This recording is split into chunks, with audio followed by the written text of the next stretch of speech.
ሰላም ጤና ይስጥልን ውድ የቻናላችን ተከታታዮች የፕሮግራማችን ቤተሰቦች፣ ይህ አብዲራዋ ቲዩብ ነው። ፕሮግራማችን ላይክ በማድረግ እንድትጀምሩ፣ አዲስ የሆናችሁ ሰብስክራይብ በማድረግ ለዚህ ቻናል ቤተሰብ እንድትሆኑ፣ እንዲሁም ይህንን ፕሮግራም ከሀገር ውጭ የምታደምጡ የቻናላችን ተከታታዮች በሱፐር ታንክስ፣ ሱፐር ስቲከር፣ ሱፐር ቻት ድጋፍ እንድታደርጉ በአክብሮት እየጋበዝን ከ24 ሰዓት እረፍት በኋላ እንግዲህ በድጋሚ ተገናኝተናል። ትናንት ፕሮግራም አልነበረንም። ያው በእረፍትና ከሰሞኑን ተደራራቢ ጉዳዮች ጋር በተያያዘ ለ24 ሰዓት እንግዲህ አልተገናኘንም። በድጋሚ በአርብ ፕሮግራማችን ወደ እናንተ ብቅ ብለናል። የተለያዩ ፕሮግራሞችን ዛሬ ወደ እናንተ እናደርሳለን። በዶሚኒክ ሶቦስላይ እንዲሁም በሊያንድሮ ትሮሳርድ ዙሪያ፣ በተጨማሪም ስለ ፎደን እና ራያን ቸርኪ ሰሞነኛ ብቃት፣ እንዲሁም በማንቸስተር ዩናይትድ ቤት ሲተች ሲታማ የነበረው ካሰሚሮ የቡድኑ ቁልፍ መሆኑን የሚያሳዩ አንዳንድ እውነታዎችን ከሰሞኑ እየተመለከትን ነው እና በእነዚህ 4 ፕሮግራሞች ወደ እናንተ ዕለተ አርብን ተደራሽ እንሆናለን። ከኛ ጋር ስትቆዩ እንግዲህ እንደተለመደው ላይክ እያደረጋችሁ ተደራሽነታችንን ከፍ እንድታደርጉ በአክብሮት እንጋብዛለን። የመጀመሪያ ክፍላችን የሚሆነው እንግዲህ ስለ ሊቨርፑሉ አማካይ ስፍራ በወቅታዊ ብቃት ብቻ ሳይሆን በዘንድሮ የውድድር ዓመት ሊቨርፑል ከመጀመሪያ 5 ተከታታይ ጨዋታ ድል፣ ከዛም በኋላ ለተከታታይ ጨዋታ ላስተናገደውም ሽንፈት፣ አሁን ደግሞ ያለፉትን 2 ትላልቅ ጨዋታ በአንፊልድ ያሸነፈበት ፎርም፣ እያንዳንዱን ጉዳይ ስንመለከት በቡድን ውስጥ ሲተቹ ወይም ከሚዲያ ቀጥተኛ ትችት ሲያስተናግዱ የነበሩ በርካታ ተጫዋቾች ነበሩ። አሰልጣኙም የስራ ዘመናቸው በሊቨርፑል ቤት ከፍተኛ ጫና የነበረበት ሳምንት ነው።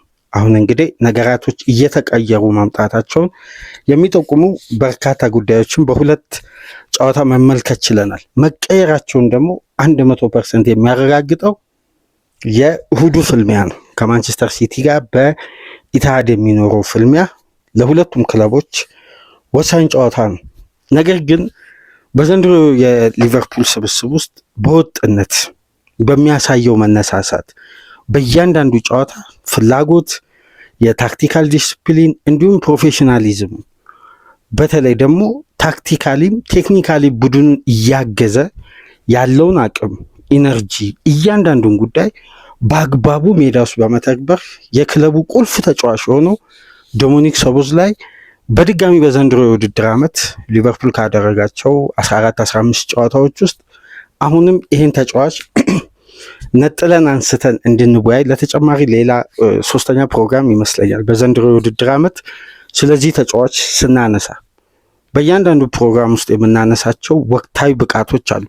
አሁን ግን የሶቦስላይ ጉዳይ ከወቅታዊ ብቃት አልፎ በቡድን ውስጥ ሊደር የመሆን የወደፊት የአምበልነትን ይሄ ትልቁን ስፍራ ለመውሰድ የሚያስችል አቅም አለው ይላል ክሬግ ኢቫንስ፣ የሊቨርፑል የመርሲሳይድ ጸሐፊ በአትሌቲክስ ሪፖርተር። እንግዲህ ይሄን ጉዳይ ከሰሞኑ እያስነበበ ነው የሚገኘው። ለዚህ ደግሞ ይሄ ዘጋቢ መነሻ ሀሳብ ብሎ ያስቀመጣቸው የተለያዩ ነጥቦች አሉ። ከቀድሞ ተጫዋቾች ጋር ባህሪውና ተነሳሽነት፣ ፍላጎት፣ ታክቲካሊም ቴክኒካሊም ተጫዋቹ ንቁና ብቁ መሆኑ፣ ይሄን ደግሞ ከሚያሳዩ ጉዳዮች መካከል የሶቦስላይ ኮንሲስታንሲ፣ በቡድን ስብስብ ውስጥ ያሉ ተጫዋቾች ሁሉም በባህሪውም በአጨዋወቱም የሚያደንቁት የሚወዱት ቡድኑን ስፕሪት ከሚጠብቁና ከፍተኛ የሊቨርፑል የዘንድሮ የውድድር ዓመት ኢነርጂ የሆኑ በተናጥል ከሚተቹ ወይም በጥሩ ፎርሙላ አይደሉም ከጊዜያቸው ጋርም በተያያዘ ጥያቄ ሲነሳባቸው የነበሩ ተጫዋቾች እያንዳንዱ የሊቨርፑል ዲፓርትመንት ወቀሳና ትችት አስተናግዷል። ነገር ግን ከየትኛውም ተጫዋች ተነጥሎ በሊቨርፑል ቤት በዘንድሮ የውድድር ዓመት ለአንድም ትችት ሳይዳረግ በየጨዋታው የሚያሳየው ብቃትና ፍላጎት ደግሞ ተጫዋቹን በክለብ ውስጥ ሌላ አስተዋጽኦ፣ ሌላ የተለየ ስፍራ እንዲሰጠው አድርጎታል እና በዚህም ወቅት የሊቨርፑል ኃላፊዎች እንግዲህ የተጫዋቹ ኮንትራት ወደ 2 ዓመት ተኩል 3 ዓመት ገደማ ይቀረዋል።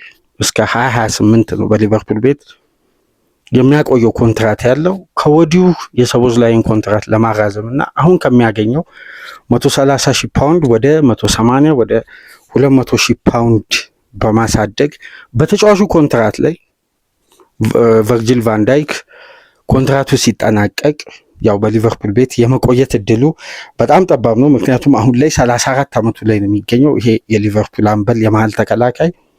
ሊቨርፑሎች ከወዲሁ የወደፊት አምበላቸውን ማዘጋጀት የጀመሩ ይመስላል። ከኮንትራት ድርድሩ ጋር ነው የሚለው ክሬግ ኢቫንስ የወደፊት የሊቨርፑል አምበል ለማድረግ በተለይ የስቲቨን ጄራርድ የቀድሞ የመጀመሪያ የአበባ ዘመን ሲጀምር የሚታዩ ባህሪያት ክለቡ በተዳከመበት ወቅት የክለቡ ቁልፍ በመሆን ክለቡ በእያንዳንዱ ዲፓርትመንት በሚታማበት ወቅት ተለዋዋጭ በሆነ ሚና ሁሉም ቦታ ላይ ተመሳሳይነት የቡድን አስተዋጽኦ በማድረግ ለምሳሌ ሶቦስላይ በዘንድሮ የውድድር ዓመት ሊቨርፑል ያደረገውን 10ሩንም የፕሪሚየር ሊግ ጨዋታ በቋሚነት ጀምሯል።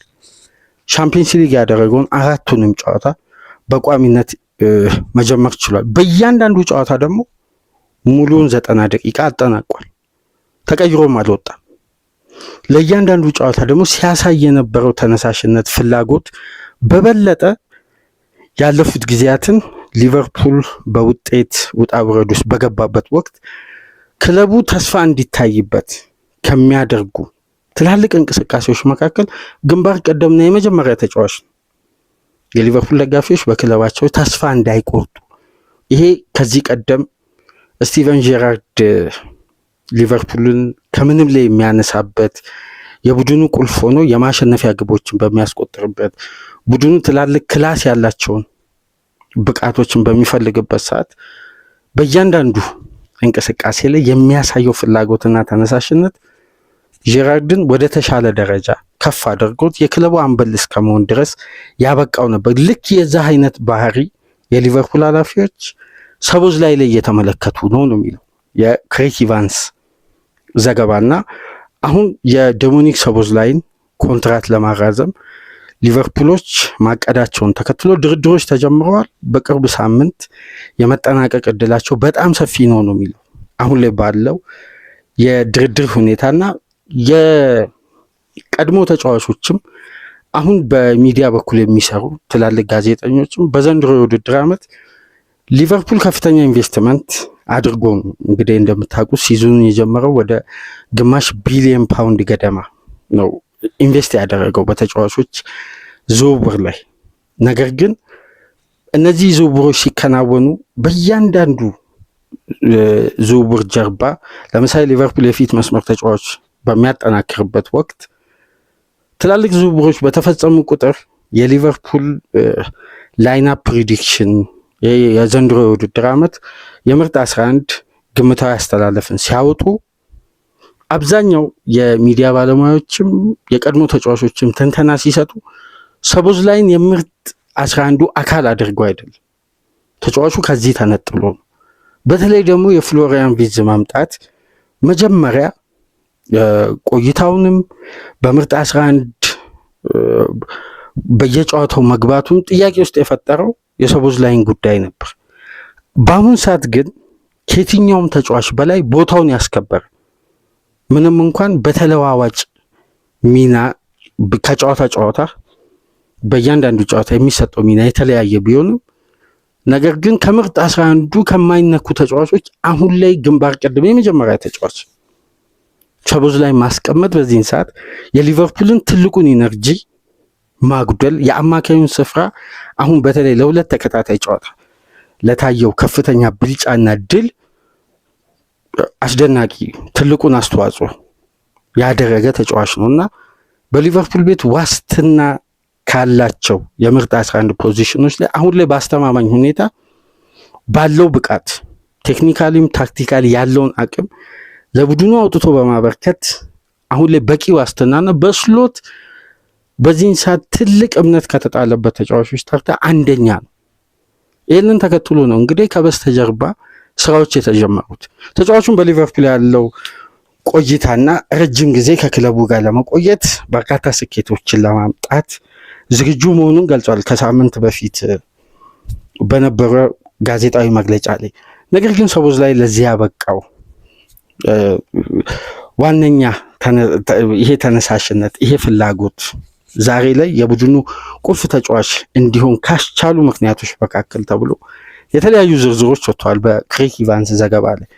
በዋነኝነት የሚገለጸው በቅርቡ የሊቨርፑል የፊትነስ ዋና አሰሪ ሩበን ፒተርስ ወደ ቤልጅየም ተጉዘው ነበር ለተለያዩ ይሄ ኤክስፒሪየንስ ሼር ለማድረግ እና በተለይ የሚሰጡ ስልጠና ስላለ በፊትነስ ደረጃ ወደ ቤልጅየም ተጉዘው የተለያዩ ቆይታዎችን አድርገዋል እና በዛ ቆይታ ላይ በዘመናዊ እግር ኳስ የተጫዋቾችን ፊትነስ ማሳደግና በተመሳሳይ ኢነርጂ ፔስ በጀመሩበት አቅም እንዲያጠናቅቁና ጤናቸው የተጠበቀ እንዲሆን የተለየ ስራ እንደሚሰራ ለዚህ ደግሞ ዋነኛ ማሳያ አድርገው ላለፈው የውድድር ዓመት እስካሁን ድረስ ላለው ለሊቨርፑል ሲዝን የሊቨርፑል የፊትነስ መለኪያ ወይም ከፍተኛ ለእያንዳንዱ ጨዋታ ከጨዋታ የፊትነስ ደረጃቸው ሲለካና አስተማማኝ ጤንነት ላይ የሚገኙ ተጫዋቾችን በማረጋገጫነት ለአሰልጣኙ ሪፖርት ሲደረግ አንደኛ ደረጃ ላይ ለ14ቱም ጨዋታ አንደኛ ደረጃ ላይ ፊትነሱ አስተማማኝ ሆኖ ለጉዳት ራሱ የመጋለጡ እድል በጣም ዝቅተኛ፣ ይሄ በሜዳ ውስጥ ያሉ አግሬሲቭ ቻሌንጆች ካልሆኑ በቀር በሶፍት ቲሹ ችግር፣ ይሄ በሜዳውን ከቨር በሚያደርግበት ኢነርጂ በኢንቴንሲቲ የሚመጡ ጉዳቶችን የማስተናገድ እድል እንኳን ዝቅተኛ የሆነና የሊቨርፑል የፊትነስ ማሳያ አንደኛ ላይ ብሎ የጠቀሰው በዛ ኢንተርቪው ላይ ሶቦስላይ ነው። ከሚያሳየው እንቅስቃሴ በሜዳ ውስጥ ካለው ፍላጎት ኢንቴንሲቲው፣ በተለይ ለምሳሌ በማድሪድ ጨዋታ ወደ 12 ኪሎ ሜትር ገደማ ሜዳውን ከቨር ያደረገ ብቸኛ ተጫዋች ነው። በእያንዳንዱ ጨዋታ ደግሞ በአማካይ የሊቨርፑል ተጫዋች ሆኖ በሊጉም ከሊጉም ውጭ ባሉ ውድድሮች ላይ ከ11.2 ኪሎ ሜትር በላይ ከቨር በማድረግ በአማካይ ብቸኛ ተጫዋች ነው። ይሄ ቁጥር በሊጉ ብቻ ሳይሆን በአምስቱ ትላልቅ ሊጎች ሁለተኛ ደረጃ ላይ ያስቀምጠዋል የተጫዋቹ ኢነርጂ። አሁን የሶቦስላይን ይሄ ወርክ ሬት ከተመለከትን ቴክኒካሊ ደግሞ ለቡድኑ እያበረከተ ያለው አስተዋጽኦ የተለየ ነው። ለምሳሌ ከማድሪድ ጋር ለተቆጠረችው የአሌክሲስ ማካሊስተር ግብ ቅጣት ምቷን አመቻችቶ በማቀበል አሲስት ማድረግ ችሏል። በዘንድሮ የውድድር ዓመት በቀጥታ ግብና ግብ የሆነ ኳስ አመቻችቶ በማቀበል 6 ግቦች ላይ ተሳታፊ መሆን ችሏል። ለመጀመሪያ ጊዜ ነው ሶቦስላይ እንዲህ አይነት ሪከርድ በሊቨርፑል ቤት ሲያስመዘግብ።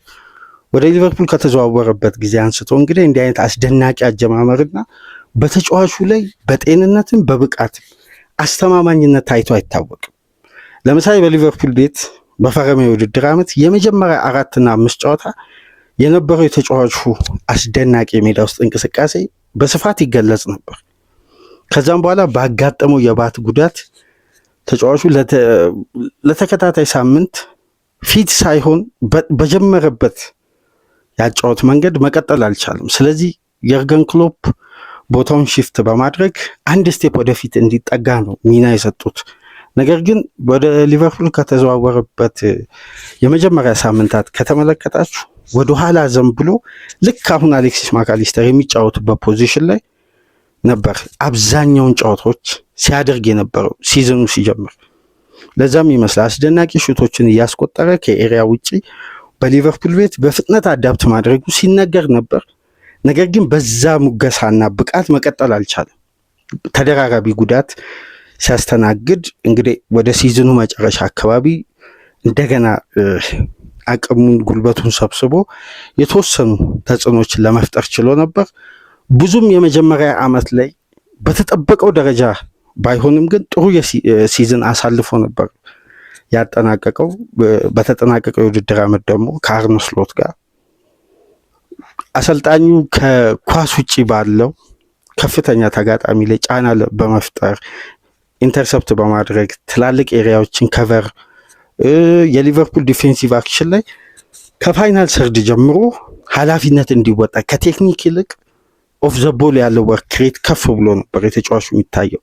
ለዚህም ይመስላል አምና ኢታር ላይ ጨዋታው ሲጠናቀቅ በደረቱ ተኝቶ ለተከታታይ 5 ጨዋታ በተመሳሳይ ፔስ እና ኢነርጂ እንዲጫወት ተደርጎ እንግዲህ የሊቨርፑል የፕሬሲንግ እና የአቅም ማሳያ ሆኖ ነበር። ነገር ግን ተጫዋቹ ምን ያክል እንደደከመውና ከፍተኛ ኢነርጂ ሲያበረክት እንደነበር ያቺ የሶቦስላይ ሞመንት ማስታወሻ ነበረች የተጠናቀቀው የውድድር ዓመት። ነገር ግን ሁለተኛ ዙር ላይ ግብ ላይ ተሳትፎ ማድረግ፣ ግቦችን ማስቆጠር፣ በተለይ ወሳኝ ግቦች በማስቆጠር ተሳትፎውን ከፍ አድርጎ ነበር። የዘንድሮ የውድድር ዓመት ያለፉትን 2 ሲዝን ድብልቅ ነው። የሶቦስላይ አምና ወርክ ሬቱ ከፍ ብሎ ግብ ላይ ያለው ተሳትፎ በተወሰነ መልኩ በተጠበቀው ደረጃ ባይሆንም በጥሩ የተጠናቀቀ፣ ካቻምና ደግሞ ቴክኒካሊ የሚያበረክተው ጉዳይ ከፍ ተደርጎ እየተነሳ ነገር ግን በተጠበቀው ደረጃ ሳይሆን የተጠናቀቀበት ነው። አሁን የሁለቱ ድምር ብቃቶች ነው ዘንድሮ በኢነርጂውም በወርክ ሬቱም ግብ ላይም ባለው ተሳትፎ የክለቡ የጀርባ አጥንቱ ነው።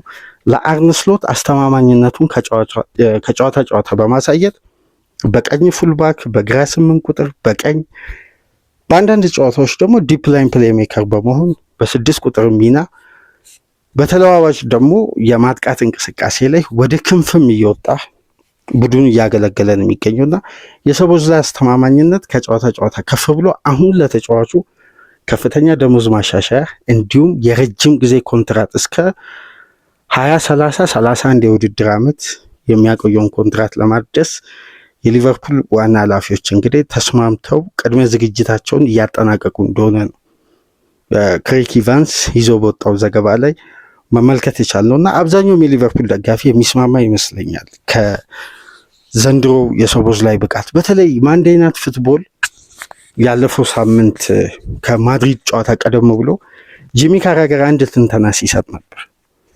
በሊቨርፑል ቤት የዘንድሮውን ሲዝን መደምደም ማለት ክለቡ ኮምፒት አያደርግም እስከ መጨረሻ ድረስ ሽግግሩ ሊረዝም ይችላል የሚባለውን ጉዳይ ከሚያሳጥሩ ወይም በዛ ደረጃ ተስፋ መቁረጥ ውስጥ ደጋፊውን ከማያስገቡ ትላልቅ ምልክቶች መካከል አንዱ የሶቦስላይ ፍላጎትና ተነሳሽነት ነው ይል ነበር እና ተጫዋቹ በተለየ ሚና ክለቡ ጥሩ ሆኖ በሚያሸንፍበትም ወርዶ በሚሸነፍበትም የሶቦስላይ ብቃት ግን በእያንዳንዱ ጨዋታ ሳይወርድ በወጥነት እንግዲህ ክለቡን እያገለገለ ነው የሚገኝ። እስቲ ስለ ማድሪዱ ጨዋታ የተወሰኑ ነጥቦችን እናንሳ። ማክሰኞ ምሽት ስላደረገው እንቅስቃሴ ለምሳሌ የተሳኩ 55 ፓሶችን በማድረግ ከሊቨርፑል ተጫዋቾች የመጀመሪያ ብቸኛ 55 የተሳኩ ፓሶችን በማድረግ 7 ተቾችን በማድረግ 55ቱ በተሳካ ሁኔታ የተጠናቀቀ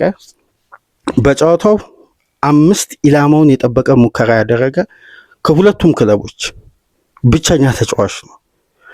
እንዲሁም በጨዋታው 3 ክሮሶችን በማድረግ ከክሮሶች ውስጥ አንዱ ወደ ግብ መቀየሩን እንዲሁም በፋይናል ሰርድ የተሳኩ 24 ፓሶችን ለቡድን አጋሮቹ በማድረግ በሃይ ፕረስ እንዲሁም 4 ቻንሶችን በመፍጠር ከፍሎሪያን ቪዝ በመቀጠል በጨዋታው ሁለተኛ ሆኖ ነው ያጠናቀቀው። በዚህ መሰረት እንግዲህ በአታኪንግ ኦፌንሲቭ አክሽኑ ነው ይሄ የተገለጸው። በዲፌንሲቭ አክሽኑ በኩል 10 ቦል ሪከቨሪ ያደረገ በዚህ ሳምንት በሻምፒየንስ ሊግ ከተደረጉ ሁሉም መርሃ ግብሮች ብቸኛ ተጫዋች ነው 10 ቦል ሪከቨሪ ያደረገ ተጫዋች።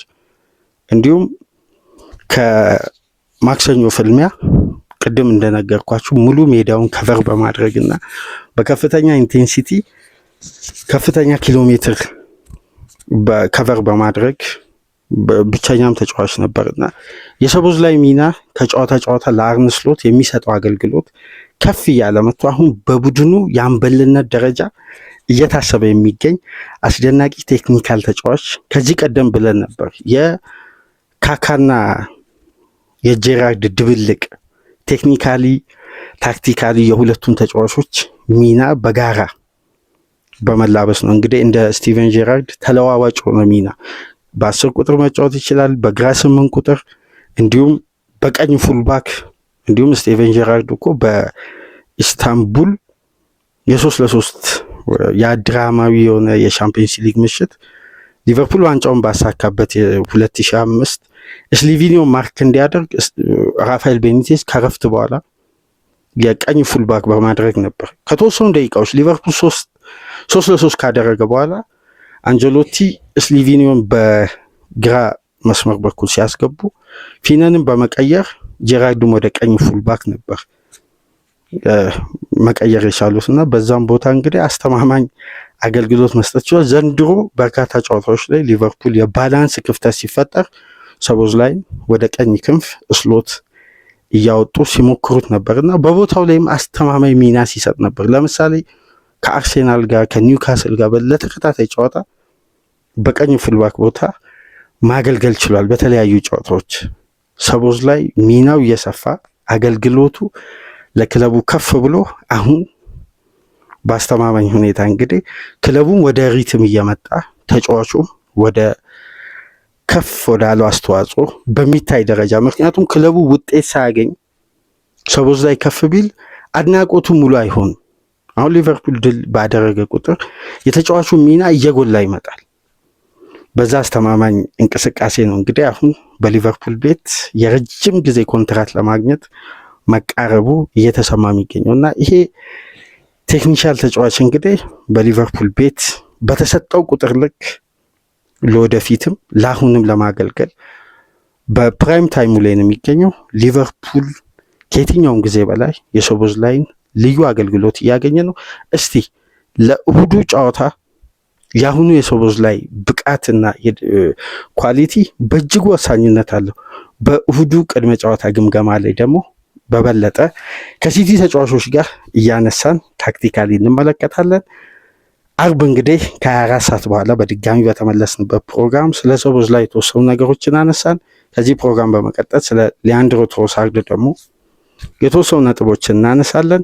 ላይክ ማድረጋችሁ እንዳትረሱ። ላይክ እያደረጋችሁ አዲስ የሆናችሁ ሰብስክራይብ በማድረግ ቻናላችንን ተቀላቀሉ። ከሀገር ውጭ የምታደምጡ ደግሞ በሱፐር ስቲከር፣ በሱፐር ቻት፣ በሱፐር ታንክስ ድጋፍ አድርጉ። በትሮሳርድ መረጃ እስከምንገናኝ ሰላም ቆዩ።